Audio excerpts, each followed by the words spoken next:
আমাদের আমডাঙ্গা বিধানসভাতে প্রার্থী হচ্ছে কাসেম সিদ্দিকী সাহেব, তাই তো? আমি ওই গত কয়েকদিন আগে দেখছিলাম যে আমাদের আমডাঙ্গার প্রার্থী কাসেম সিদ্দিকী সাহেব বলছে আমি আমডাঙ্গাকে ঝাঁঝরা করে দেবো। দেখবেন ওই ইউটিউব বা ফেসবুকে আপনারা দেখবেন, বলছে আমডাঙ্গাকে ঝাঁঝরা করে দেবো। মানে কি? আমডাঙ্গাকে ঝাঁঝরা করে দেবে? রাজনীতি তো অনেক বছর ধরে করছি আমরা, রাজনীতিতে আবার ঝাঁঝরা শব্দ আছে নাকি? বলছে আমডাঙ্গাকে আমি ঝাঁঝরা করে ছেড়ে দেবো। আরে ভাই, আর ঝাঁঝরা করিস না। তোর প্রাক্তনে, তোর পূর্বসূরি যা করেছে আমডাঙ্গাকে, দিনের পর দিন লাশ ফেলেছে আমডাঙ্গার মাটিতে, দিনের পর দিন শত শত মানুষকে কেস দিয়ে জেলের মধ্যে রেখেছে। আমডাঙ্গার একটা গ্রামে দুজনকে 44 মাস জেলের ভিতরে থাকতে হয়েছিল সৌজন্যে তৃণমূল কংগ্রেসের এমএলএ রফিকুর রহমান। আর তুমি তার থেকেও এক কদমে গিয়ে বলছো আমি এবারে ঝাঁঝরা করে দেবো আমডাঙ্গাকে। আমডাঙ্গার মানুষ সেটা মেনে নেবে কিনা ভাবতে হবে। তারপরে বলছেন আমি রয়্যাল বেঙ্গল টাইগার, শুনেছেন তো?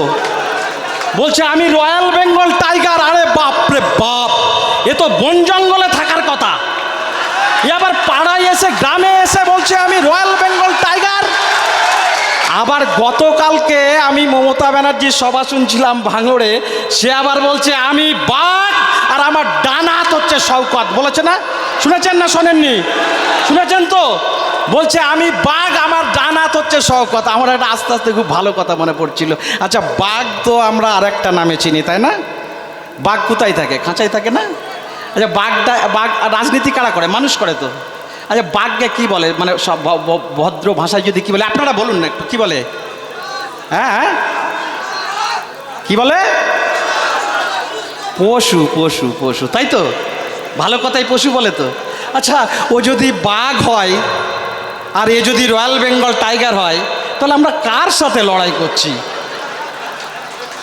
আমরা লড়াইটা কি মানুষের সাথে করছি? তো আমার গাড়িতে আস্তে আস্তে আমার মাথায় ঘুরছিল এটা, যে আমরা লড়াইটা মানুষের সাথে করছি। তো ও বলছে আমি রয়্যাল বেঙ্গল টাইগার, ও বলছে আমি বাঘ।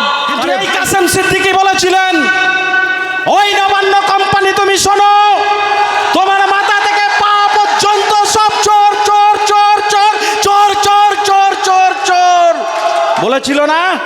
বলেছিল কোন তৃণমূল মুসলমান মারা গেলে তার জানাজা হবে না, তাকে নবান্নে ফেলে দিয়ে আসতে হবে। তোমার সঙ্গে মমতার কি চুক্তি হলো ভাই? কি চুক্তি হলো বলো? তোমার সঙ্গে কি চুক্তি হলো মমতার? কাসেম ভাই, তোমাকে বলতে হবে। তুমি আগের দিন বলছিলে তৃণমূলের সবাই চোর, আর পরের দিন তুমি তৃণমূলের দলে যোগ দিলে শুধু না প্রার্থী হলে। তোমাকে তো বলতে হবে কি চুক্তি হয়েছে। আমি শম্ভুদাকে বলছি শম্ভুদা চোর চোর চোর, এখন বলছি আর সকালে শম্ভুদার গলা জড়িয়ে বেড়াচ্ছি। এখানকার মানুষ জিজ্ঞাসা করবে শম্ভুদার সঙ্গে সাহারাবের কত টাকার চুক্তি হলো। সন্ধ্যাবেলা বলছিল চোর, আর এখন গলা জড়িয়ে বেড়াচ্ছে, কি বলবে না? তাহলে কাসেমকে তো বলতে হবে মমতার সঙ্গে কত টাকা চুক্তি ওর হয়েছে, কত টাকা তুমি পেয়েছো, তোমাকে তো বলতে হবে, বলতে হবে কাসেমকে। আজকে উনি বলছেন ফুরফুরার মর্যাদা রক্ষা করবেন। আরে ফুরফুরার মর্যাদা তো নওশাদ সাহেব রক্ষা করছেন। নওশাদ সাহেব বাপের বেটা, পুলিশ ধরে নিয়ে যাচ্ছে জেলের মধ্যে, মাথার টুপি খোলেনি। নওশাদ সাহেব নিজে রাজনৈতিক দল তৈরি করেছে, সেই দল নিয়ে লড়াই করছে পশ্চিম বাংলায়। আর তুমি কাসেম সিদ্দিকী একটা চোরের সঙ্গে জোট করে তুমি পশ্চিম বাংলার মানুষকে বিভ্রান্ত করতে এসেছো। মাথার ফেজ টুপিটা খুলে ফেলে ক্যাপ টুপি পরে ঘুরে বেড়াচ্ছ। কোথাও হচ্ছে হনুমানের গদা নিয়ে তুমি ঘুরে বেড়াচ্ছ। তুমি বলছো, তোমার লোকেরা বলছে বজরঙ্গি ভাইজান। কোথায় নিয়ে যাচ্ছ তুমি পশ্চিম বাংলাটাকে? কোথায় নিয়ে যাচ্ছে পশ্চিম বাংলাটাকে এই কাসেম সিদ্দিকীরা? আসলে ওদের কাছে কোনো নীতি নেই, ওদের কাছে কোনো আদর্শ নেই, কোনো নীতি আদর্শের ধার ধারে না ওরা। ওদের কাছে হচ্ছে টাকার দরকার, চুরির দরকার, চোরের মাল দরকার। তাই এই নির্বাচন আমাদের কাছে অত্যন্ত গুরুত্বপূর্ণ। আমি বারে বারে বলছি, কোনো মামুলি না, যেখানে যতটুকু ঘাটতি আছে। আমি বললাম প্রত্যেকটা বুথে, যে বুথে আমরা আছি, আমরা ক্যান্ডিডেট, আমাকে জিততে হবে বিশ্বজিৎ দা পরে। আমরা যদি সব বুথ থেকে ক্যান্ডিডেট হিসাবে জিতে আসি তাহলে বিশ্বজিৎদাকে নিয়ে আমরা মাথায় করে নাচতে পারবো, কারণ আমরা জেতা মানে বিশ্বজিৎদা জেতা। ভাই এদের সঙ্গে লড়াই করছি আর আমরা বলছি কি? আমরা বলছি আমরা গরিব খেটে খাওয়া শ্রমজীবী মেহনতি মানুষের প্রতীক নিয়ে লড়াই করছি, গরিব খেটে খাওয়া শ্রমজীবী মেহনতি মানুষের অধিকার প্রতিষ্ঠা করবার জন্য লড়াই করছি। প্রাধান্য দিতে হবে। বলছে শওকত আমার ডান হাত। আর এই কিছুদিন আগে যখন ওই দক্ষিণ চব্বিশ পরগনায় প্রশাসনিক মিটিং হচ্ছিল তখন শওকত উঠে দাঁড়িয়ে বলছে, দিদি জীবনতলায় একটা বাস স্ট্যান্ড দরকার। মমতা ব্যানার্জি বলছে, তুই বস, বাস স্ট্যান্ড কী করবি, তুই তো বোমা বাঁধিস। মনে আছে? মনে আছে আপনাদের? বলে বস, তুই তো বোমা বাঁধিস। আর আমডাঙ্গার ওই বারাসাত হচ্ছে যে আমাদের ওই যে রবীন্দ্র ভবনে মিটিং হচ্ছে প্রশাসনিক ভবন, তখন রফিকার রহমান উঠে একটা কী বলতে গেছে, বলে তুই চুপ কর, আমডাঙ্গা না বোমডাঙ্গা। বোমটা খুব দিদির মনে পড়ে, ও বোমা বাঁধে আর আমডাঙ্গা না বোমডাঙ্গা। বুঝুন, হাবড়ায় মিটিং করছে মমতা ব্যানার্জি, বালুকে ডেকে নিয়ে বলছে আমার প্রিয় পাত্র, একে ভোট দেবেন তো? আরে কে প্রিয় পাত্র ওর? বুঝুন, আমি কথাটা কেন বলছি বুঝবেন। কে ওর প্রিয় পাত্র বুঝতে পারছেন? রেশন কেলেঙ্কারিতে গরিব মানুষের চাল ডাল গম চুরির জন্য দীর্ঘদিন জেলে থাকা একটা লোক হচ্ছে পশ্চিম বাংলার মুখ্যমন্ত্রীর প্রিয় পাত্র। আর যে হচ্ছে বোমা বাঁধে সে হচ্ছে মমতা ব্যানার্জির ডান হাত। তাহলে মমতা ব্যানার্জির চারিদিকে কারা থাকে বুঝতে পারছেন তো? কারা থাকে বুঝতে পারছেন? সেই দলকে ভোট দিতে হবে। এখানে তৃণমূল কংগ্রেসের নেতা যারা আছেন তারা শুনে রাখুন, তারা শুধুমাত্র নিজেদের স্বার্থের জন্য, নিজেদের পরিবারের আখের গোছাবার জন্যে, নিজেদের সম্পদ বৃদ্ধি করবার জন্য রাজনীতি করছে। আর লাল ঝান্ডাওয়ালারা কখনো নিজের কথা ভাবে না। দীর্ঘ 34 বছর পশ্চিম বাংলায় সরকার চালাবার পরও আজকে অনেক আমাদের নেতা আছে মাঠে কাজ করে, আমাদের এমএলএ আছে রাস্তায় বসে হচ্ছে সবজি বিক্রি করে, সততার প্রতীক হচ্ছে এরা। তাই আসন্ন নির্বাচনে এই আমডাঙ্গায় যিনি প্রার্থী হয়েছেন এর মাথার তার কেটে গেছে। ফুরফুরা আমাদের কাছে একটা দারুণ সম্মানের জায়গা। পশ্চিম বাংলার সংখ্যালঘু সম্প্রদায়ের মানুষ পশ্চিম বাংলার বাইরে বিভিন্ন রাজ্যের দেশের কাছে ফুরফুরা একটা শ্রদ্ধেয় জায়গা, সম্মান করে ধর্মর জায়গা। সেখান থেকে ছুটে চলে এসেছেন নির্বাচনী লড়াই করতে। কিন্তু এই কাসেম সিদ্দিকী বলেছিলেন, ওই নবান্ন কোম্পানি তুমি শোনো, তোমার মাথা থেকে পা পর্যন্ত সব চোর চোর চোর চোর চোর চোর চোর চোর চোর বলেছিল না? বলেছিল কোন তৃণমূল মুসলমান মারা গেলে তার জানাজা হবে না, তাকে নবান্নে ফেলে দিয়ে আসতে হবে। তোমার সঙ্গে মমতার কি চুক্তি হলো ভাই? কি চুক্তি হলো বলো? তোমার সঙ্গে কি চুক্তি হলো মমতার? কাসেম ভাই তোমাকে বলতে হবে। তুমি আগের দিন বলছিলে তৃণমূলের সবাই চোর, আর পরের দিন তুমি তৃণমূলের দলে যোগ দিলে শুধু না প্রার্থী হলে। তোমাকে তো বলতে হবে কি চুক্তি হয়েছে। আমি শম্ভুদাকে বলছি শম্ভুদা চোর চোর চোর, এখন বলছি আর সকালে শম্ভুদার গলা জড়িয়ে বেড়াচ্ছি। এখানকার মানুষ জিজ্ঞাসা করবে শম্ভুদার সঙ্গে সাহারাবের কত টাকার চুক্তি হলো। সন্ধ্যাবেলা বলছিল চোর আর এখন গলা জড়িয়ে বেড়াচ্ছে, কি বলবে না? তাহলে কাসেমকে তো বলতে হবে মমতার সঙ্গে কত টাকা চুক্তি ওর হয়েছে, কত টাকা তুমি পেয়েছো, তোমাকে তো বলতে হবে, বলতে হবে কাসেমকে। আজকে উনি বলছেন ফুরফুরার মর্যাদা রক্ষা করবেন। আরে ফুরফুরার মর্যাদা তো নওশাদ সাহেব রক্ষা করছেন। নওশাদ সাহেব বাপের বেটা, পুলিশ ধরে নিয়ে যাচ্ছে জেলের মধ্যে, মাথার টুপি খোলেনি।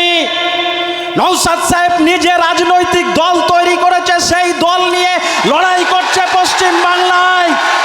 আর তুমি কাসেম সিদ্দিকী একটা চোরের সঙ্গে জোট করে তুমি পশ্চিম বাংলার মানুষকে বিভ্রান্ত করতে এসেছো। মাথার ফেজ টুপিটা খুলে ফেলে ক্যাপ টুপি পরে ঘুরে বেড়াচ্ছ, কোথাও হচ্ছে হনুমানের গদা নিয়ে তুমি ঘুরে বেড়াচ্ছ। তুমি বলছো, তোমার লোকেরা বলছে বজরঙ্গি ভাইজান। কোথায় নিয়ে যাচ্ছ তুমি পশ্চিম বাংলাটাকে? কোথায় নিয়ে যাচ্ছে পশ্চিম বাংলাটাকে এই কাসেম সিদ্দিকীরা? আসলে ওদের কাছে কোনো নীতি নেই, ওদের কাছে কোনো আদর্শ নেই, কোনো নীতি আদর্শের ধার ধারে না ওরা। ওদের কাছে হচ্ছে টাকার দরকার, চুরির দরকার, চোরের মাল দরকার।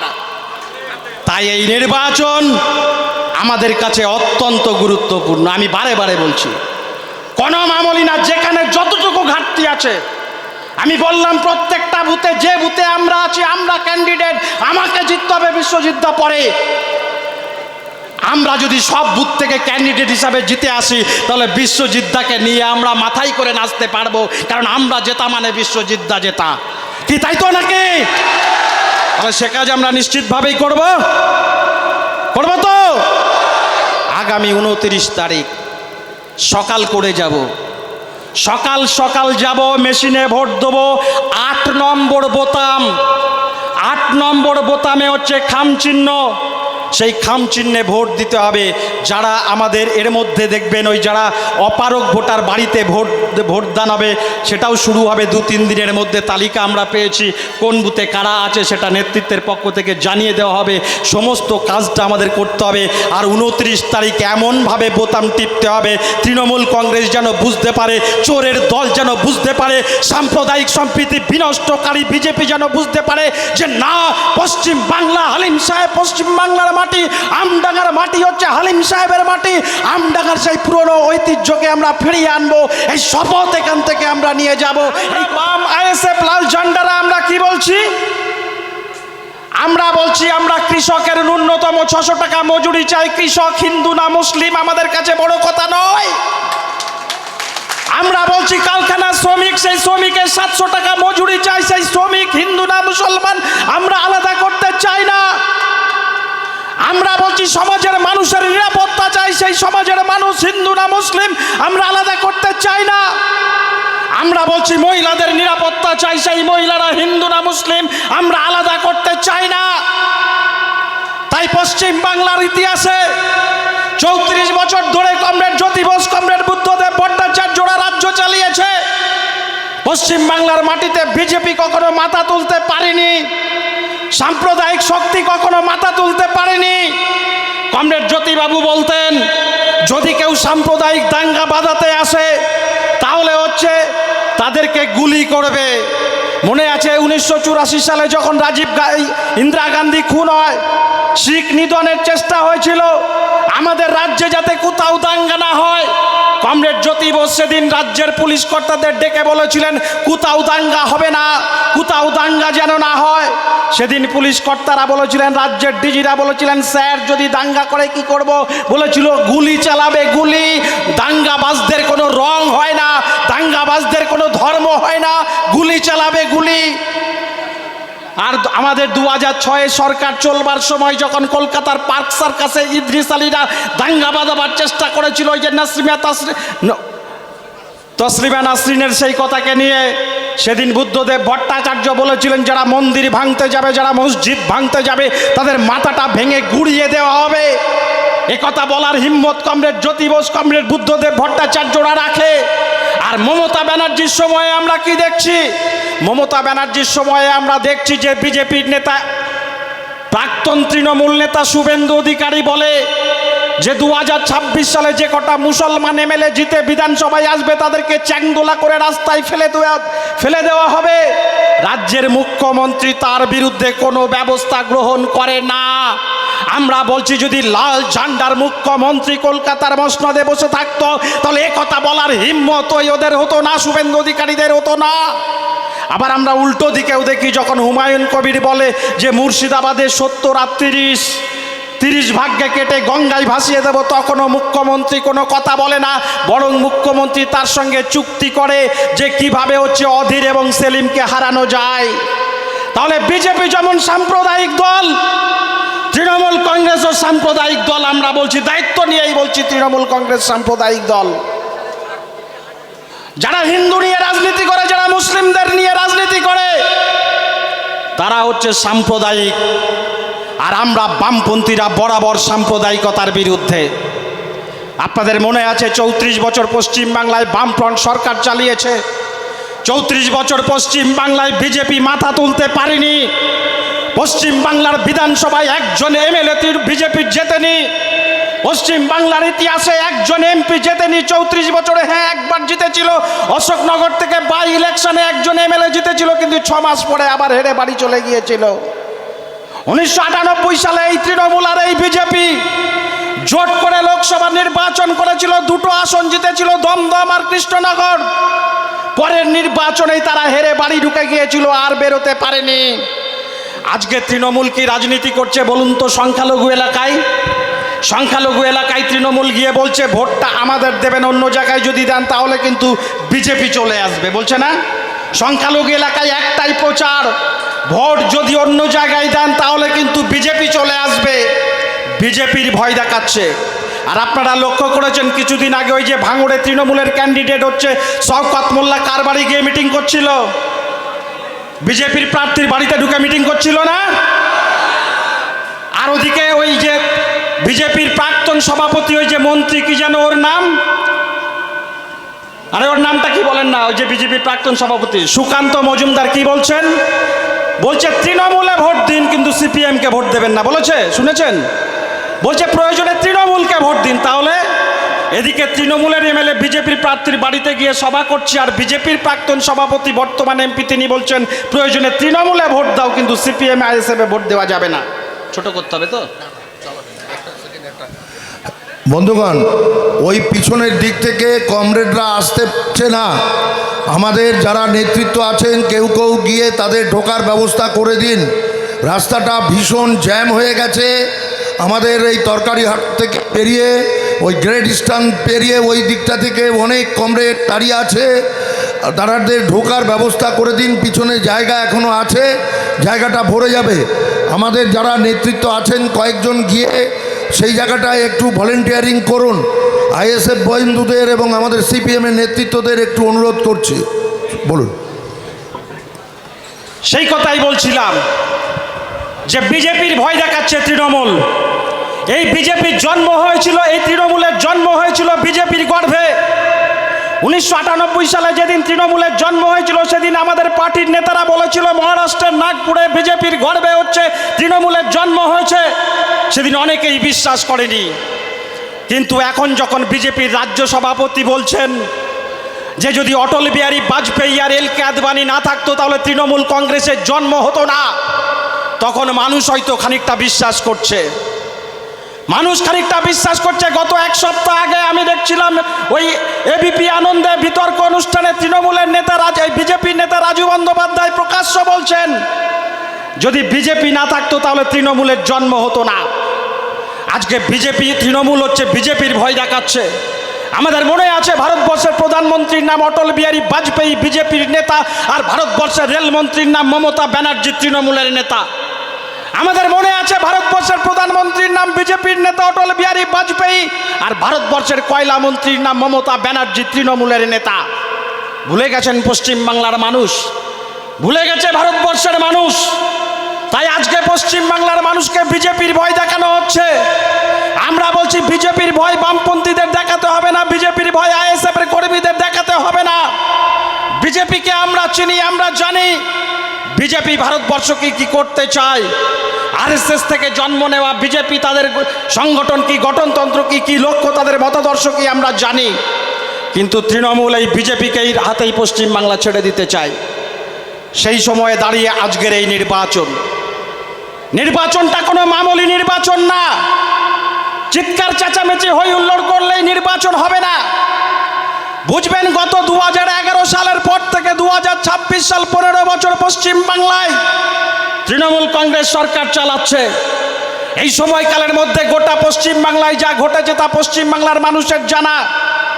যারা বলছে তৃণমূল আর বিজেপির মধ্যে দ্বন্দ্ব আছে তাদেরকে মনে করিয়ে দিতে চাই 2012 সালের শেষ থেকে যখন পশ্চিমবাংলায় সারদা কেলেঙ্কারি সামনে আসে, যখন নারদা স্ট্রিং অপারেশন কান সামনে আসে, বালি কেলেঙ্কারি, কয়লা কেলেঙ্কারি, পাথর কেলেঙ্কারি থেকে শুরু করে শিক্ষা কেলেঙ্কারি, চাকরি কেলেঙ্কারি, একের পর এক কেলেঙ্কারি যা হয়েছে সবকটা তদন্ত করেছে ইডি এবং সিবিআই। ইডি সিবিআই পরিচালনা করে হচ্ছে দিল্লির সরকার, বিজেপির সরকার পরিচালনা করে। যখনই আপনারা দেখবেন তৃণমূল কংগ্রেস বিপদে পড়েছে, মমতা ব্যানার্জি দিল্লি ছুটে গেছে, মোদির সঙ্গে বসে সভা করেছে, তারপরে আর কোনো তৃণমূল নেতার গায়ে হাত পড়েনি। হ্যাঁ, কয়েকদিন জেল খাটতে হয়েছে, তারপরে জেল থেকে বাইরে বেরিয়ে এসে আরামসে ঘুরে বেড়াচ্ছে। আমরা দেখেছি এই সময়কালের মধ্যে, আমি বেশি সময় না নিয়ে বলি, সর্বশেষ যে কেলেঙ্কারি আপনারা দেখলেন যে হচ্ছে এই নির্বাচন ঘোষণার কিছুদিন আগে কলকাতার আইপ্যাকের অফিসে হচ্ছে ইডি হানা দিয়েছে সকালবেলা। আর সেই ইডি যখন হানা দিয়েছে সেখানে ছুটে চলে গেল মমতা ব্যানার্জি, রাজ্যের মুখ্যমন্ত্রী। আচ্ছা বলুন, যখন ইডি হানা দেয়, ইডি হচ্ছে কেন্দ্রীয় সংস্থা, সরকারের একটি সংস্থা, যা হচ্ছে ভারতবর্ষের অর্থমন্ত্রী নিয়ন্ত্রণাধীন। সেখানে যখন ইডি রেড করতে গেছে, বিশাল কেন্দ্রীয় বাহিনী নিয়ে গেছে, কোনো মানুষ সেখানে যেতে পারবে না, একজন মানুষের সেখানে ঢোকার ক্ষমতা নেই। কিন্তু আমরা অবাক হয়ে দেখলাম, রাজ্যের মুখ্যমন্ত্রী হিসাবে নয়, তৃণমূল কংগ্রেসের নেত্রী হিসাবে সেখানে ঢুকে গেলেন। আর ঢুকে গেলেন তো গেলেন শুধু না, সেখান থেকে ইডির অফিসারদের হাত থেকে ফাইল ছিনিয়ে নিয়ে বাইরে চলে আসলেন। আপনারা লক্ষ্য করেছেন, পশ্চিম বাংলার কোনো মানুষের ক্ষমতা নেই। গোটা এলাকা যখন কেন্দ্রীয় বাহিনী দ্বারা নিবসিত, তখন সেইখানে হচ্ছে ঢুকে গিয়ে তিনি হচ্ছেন ফাইল ছিনিয়ে নিয়ে চলে আসবেন, বাইরে এসে প্রেস করছেন। তারপরে ইডি দেখানোর চেষ্টা করলো, আমরা মমতাকে সহজে ছাড়বো না, আমরা এর নামে কেস করব। হ্যাঁ, কেস করেছে, কিন্তু এখনো পর্যন্ত আপনারা দেখেছেন গোটা পশ্চিম বাংলার মানুষ টিভির পর্দার দিকে তাকিয়েছিল। এই যে ফাইল কেলেঙ্কারি হলো, আর ইডি এবং কেন্দ্রীয় সরকার যে হুঙ্কার ছাড়ছে, তাতে মমতা বোধহয় এই জেলে চলে যায়, এই জেলে চলে যায়, এই জেলে চলে যায়। আমাকে অনেকে জিজ্ঞাসা করেছিল, দাদা কি হবে? আমি বললাম কিচ্ছু হবে না, কিচ্ছু হবে না এখানে। তাই তো আপনারা দেখছেন, যখন সুপ্রিম কোর্টে ডেট পড়ছে তখন ইডি বলছে আজকের ডেটটা পিছিয়ে দিন, আর পরের ডেটটা যখন আসছে তখন রাজ্য সরকার বলছে আজকের ডেটটা পিছিয়ে দিন। কয়েক মাস হয়ে গেল, কোনো ঘটনা এখনো পর্যন্ত তার ফল মানুষ পায়নি। বিজেপি এবং তৃণমূলের যে সেটিং এবং আতাত, তা মানুষের কাছে নতুন করে বলতে হবে। আমি আর একটা উদাহরণ আপনাদের কাছে দিই। এই যে দীঘায় জগন্নাথ মন্দির উদ্বোধন হলো, জগন্নাথ মন্দির উদ্বোধনের দিন দিলীপ ঘোষ এবং তার স্ত্রী রিঙ্কু ঘোষ আমন্ত্রিত ছিলেন। যখন সেখানে মমতা ব্যানার্জির পাশে দিলীপ ঘোষ এবং রিঙ্কু ঘোষ বসে আছে, তারপরে যখন বেরিয়ে আসছে, দিলীপ ঘোষকে সাংবাদিকরা জিজ্ঞাসা করছেন, দিলীপ বাবু আপনি কি তৃণমূলে যোগ দিচ্ছেন? দিলীপ ঘোষ বললেন, না না, তৃণমূলে কেন আমি যোগ দিতে যাব? আমাদের সরকার যা চাই, বিজেপি যা চায়, তাই তো মমতা ব্যানার্জি করে দিচ্ছে, নতুন করে তো যোগ দেবার আমাদের দরকার নেই। বলল কেন? বলল বিজেপি তো চাই ভারতবর্ষে মন্দির করতে, বিজেপি তো চাই ভারতবর্ষ হিন্দু ধর্ম পরিণত করতে, হিন্দু রাষ্ট্র করতে। মমতা ব্যানার্জি তো তাই করে দিচ্ছে। আর মমতা ব্যানার্জি গর্বের সঙ্গে বলছে, আমি সরকারের টাকায় জগন্নাথ মন্দির করেছি, আমি সরকারের টাকায় হচ্ছে যে স্কাই ওয়াশ করেছি, আমি সরকারের টাকায় হচ্ছে দুর্গাঙ্গন করব, আমি সরকারের টাকায় বারুইপুরে হনুমান মন্দির করব, আমি সরকারের টাকায় হচ্ছে শিলিগুড়িতে সবচাইতে ভারতবর্ষের মধ্যে বড় মহাকাল মন্দির করব। আমরা বলছি এই সরকারটা কাদের সরকার? যে সরকার গরিব শ্রমজীবী কৃষক মানুষের কথা ভাবে না, সরকারের কোষাগারের টাকা থেকে মন্দির তৈরি করে, এই সরকারটা কখনো নিরপেক্ষ সরকার হতে পারে না। তাই আমি সবার শুরুতে বলেছিলাম, তৃণমূল কংগ্রেসের চরম সাম্প্রদায়িক। আজকে পশ্চিম বাংলার মাটিতে দাঁড়িয়ে বড় লড়াইয়ের সামনে আমরা হাজির হয়েছি। আমি বলছি, বারে বারে বলছি, এই কটা দিন আছে, আজকে 19 তারিখ, 29 তারিখে নির্বাচন। 29 তারিখের পরে আপনি যত যাই করুন না কেন, আর কোনো কিছু করতে পারবেন না।